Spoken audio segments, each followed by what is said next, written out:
nos están diciendo de que han hecho una comparación entre Lenin y la iglesia. ¿Sabías tú que Lenin nunca atacó a la religión? Lenin nunca atacó a Dios. Lenin ha combatido a los grandes filósofos que defendían a Dios, a los grandes hombres que defendían la economía privada. Ahora, ¿qué nos dicen en las redes? Que Lenin asesinó a muchos hombres. Si Lenin hubiera asesinado a muchos hombres, entonces simplemente sería un psicópata, un loco. Lenin lo que hizo es una revolución para emancipar al pueblo ruso del nacionalismo, que lo instauró Adolfo Hitler. Luchó contra el zarismo que explotaba a la clase trabajadora rusa. Por eso Lenin, en la Revolución de Octubre, logró la primera victoria contra el nazismo de Adolfo Hitler, en otras palabras, contra el nacionalismo. Y luego Stalin, en Stalingrado, hará cuestión de 90 años, ahí le dio la estocada final a Adolfo Hitler, al nazismo. Eso no quieren reconocer los fascistas. Eso no quieren reconocer la derecha y el liberalismo. Fue Stalin en Stalingrado que derribó y aplastó e hizo tumba del nazismo el gran Stalin. Por eso es que lo odia a Stalin. ¿Quién lo odia a Stalin? Lo odia el capitalismo, lo odia la extrema derecha, lo odia a los reaccionarios, pero no designan. Por eso se dice que Stalin asesinó. En una guerra no hay asesinos. Lo que hay en una guerra es un costo social. Porque en esa guerra mueren inocentes, pero no es culpa del uno ni del otro, es culpa del proceso de la evolución de las ciencias sociales. Esas son las guerras.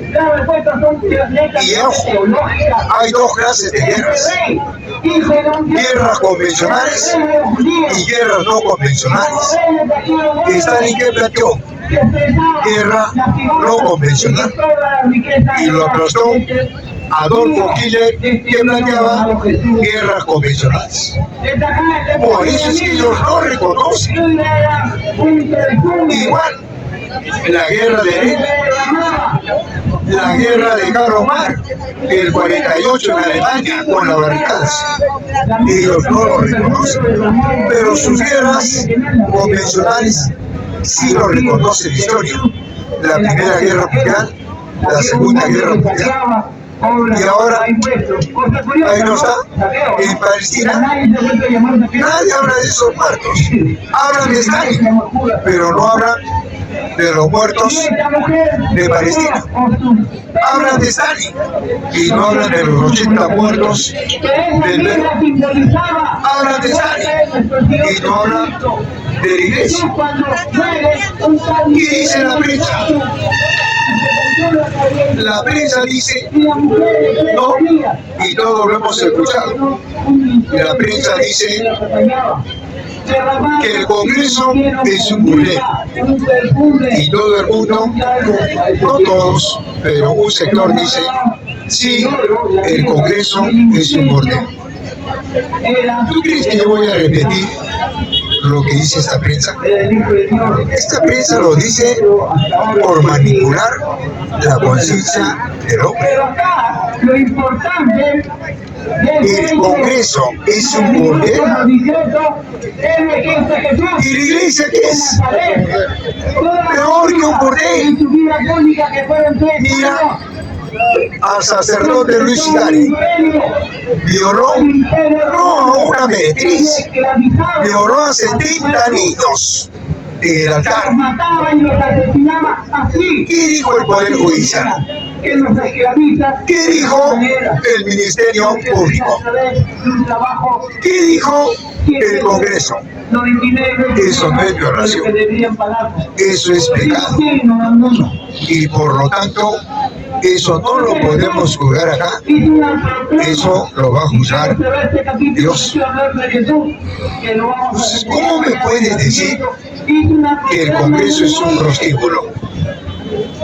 Es la iglesia, es el Poder Judicial, es el Ministerio Público, son los poderes, pero algo más, será también el aparato militar.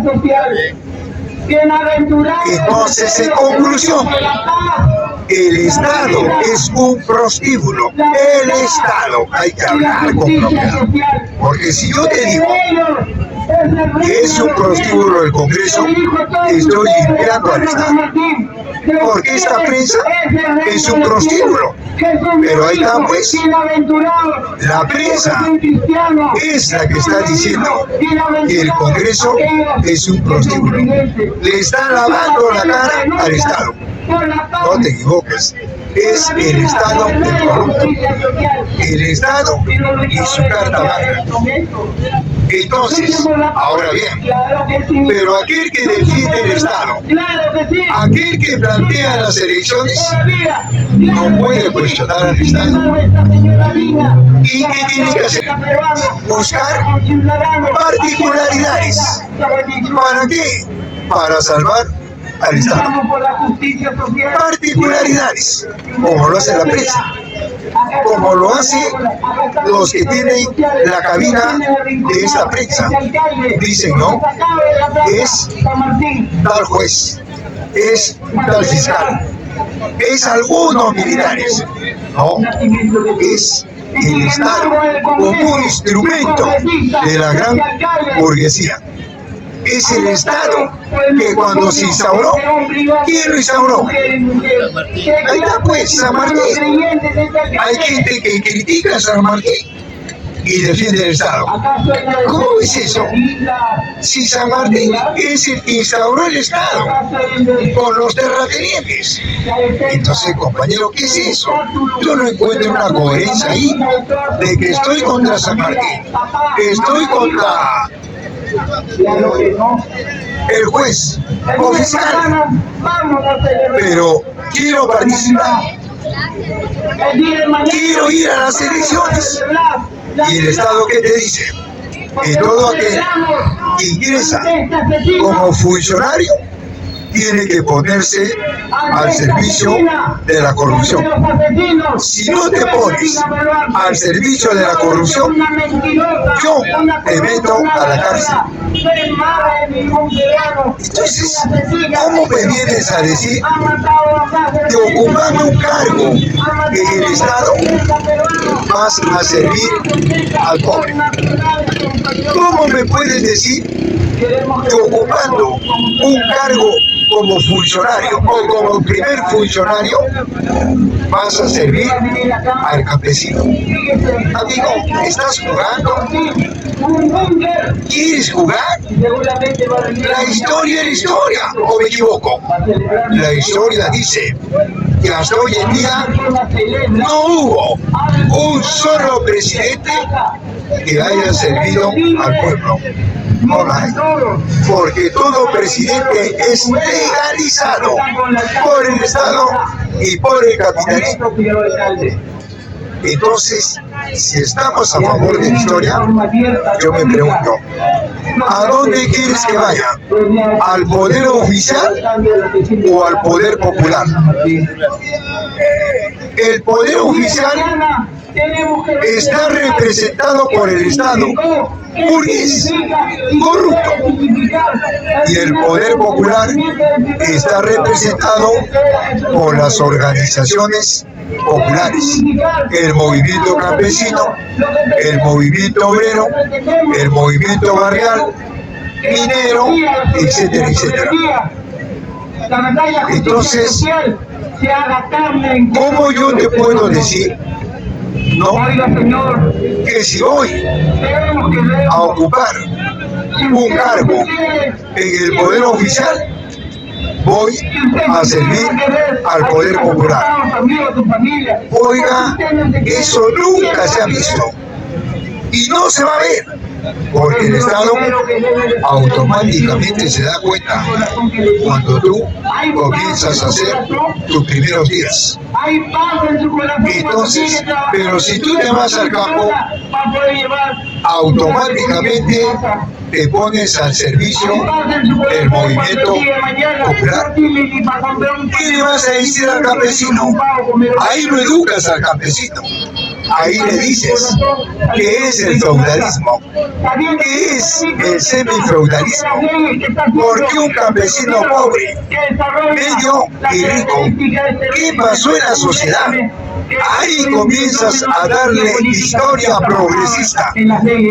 Y si ahí, sirviendo al campesino, haces un acto de viaje, saqueas, o robas, o traficas, ahí, en sitio, el movimiento campesino te cuelga.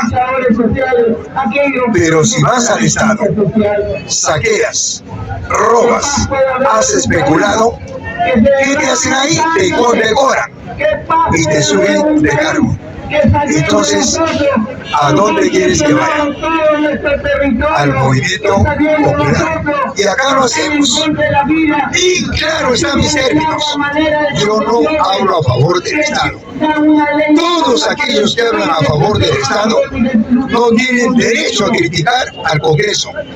No tienen derecho a criticar a un fiscal, a un juez. No tienen derecho. Porque defienden el Estado. Yo sí tengo derecho. Porque yo no creo en el Estado. Tengo derecho a cuestionar a jueces, a fiscales, al aparato, pero los que defienden, no. Pero ahí está. Defiendo el Estado, pero critico a sus carteras. No, pues, eso no es ser consecuente con tus ideas. No, compañero. Entonces, estaría claro acá. Bien, hasta acá de repente, ¿alguna opinión, no? Para terminar, la otra pregunta del amigo libertario fue que dijo que Lenin, al morir, dejó encargado que Stalin no asuma la presidencia del Partido Comunista, porque era un mal elemento. Bien, yo le pido al amigo que se documente bien.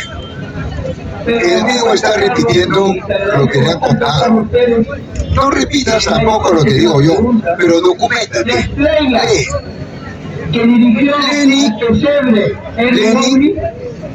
en la Tercera Internacional, en la Tercera Internacional,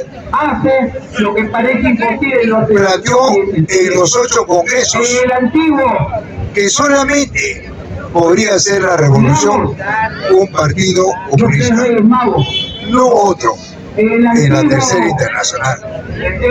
Yo pregunto, ¿la Cuarta Internacional cuestionó la Tercera Internacional o no? Sí, lo cuestionó. Porque la Cuarta Internacional planteó la revolución permanente. En cambio, la Tercera planteó la revolución por país. Entonces, ¿quién negó a Lenin? El revisionismo. Stalin. Si no es por Stalin, no hubiéramos aplastado al nazismo. Si no es por Stalin, no estaríamos acá. Por esas razones, amigos, en las redes ustedes pueden decir cualquier cosa. Una cosa es hablar en una cabina, en un celular, Pídeme lo que Pero otra cosa es venir acá estando documentado. Yo hablo lo que dice la historia, pero no lo niego. Hoy en día está bien claro que de por medio está el reparto de los mercados. Pero esta prensa que dice, y hay gente que repite, esta prensa dice que la pugna con el reparto de los mercados es entre el comunismo y el capitalismo. Oh, perdón, sí. Y la gente cree, pero ahí está. Hay un dicho que dice que el pez muere por su propia boca. El Estado, no el pueblo, decía que China era comunista. ¿Verdad? Bien. Si el Estado decía que China era comunista, era terrorista y hacía morir de hambre a su pueblo. Yo pregunto, ¿por qué lo recibió? ¿Por qué le brindó loas? Lo esperó con aspaviento. Como bajaba de la nave, aplaudían allí sí mismo. Y amigo felicitaba cuando flameaba la bandera roja con la voz y el partido. Entonces la gente se pregunta, ¿qué pasó con el Estado? ¿Qué pasó con la extrema derecha? ¿Qué pasó con aquellos que decían que era comunismo y con el comunismo absolutamente nada? ¿Qué pasó? Entonces, para que veas, amigo, cómo es que la derecha maneja un doble lenguaje. Y hoy en día, su propia gente que lo sigue, estoy hablando de esa gente de extrema derecha, que lo sigue al Estado, como quiera. Por eso es que la extrema derecha no puede intercambiar ideas. Por eso la extrema derecha se pierde abajo y lo único que le queda es utilizar las redes. ¿Para qué? Para chantajear, difamar, calumniar, pero no pueden sentar una posición en un intercambio de ideas. No puede confrontar posiciones ideológicas. No puede. El precario, el que no tiene argumentos para rebatir, agrede, difama, sola. Pero no le contestes. Déjalo que se una con sus propias palabras. Acá hacemos ideología. Y todos los partidos tienen una ideología. Todos. No hay uno solo que no tenga ideología. Y eso es lo que hablamos acá. Acá viene el hambre, viene el fujimorismo, vienen los libertarios, viene la izquierda, viene acá, y nosotros ¿a dónde lo llevamos? Al terreno ideológico, para no crear. Dime tú, ¿cuál es el diario? Todos los partidos tienen un diario. ¿Qué es un diario? El principio económico, filosófico y social. Eso es lo que vamos a. Y lamentablemente, hay que decirlo así, lamentablemente no pueden contradecir, no pueden intercambiar ideas.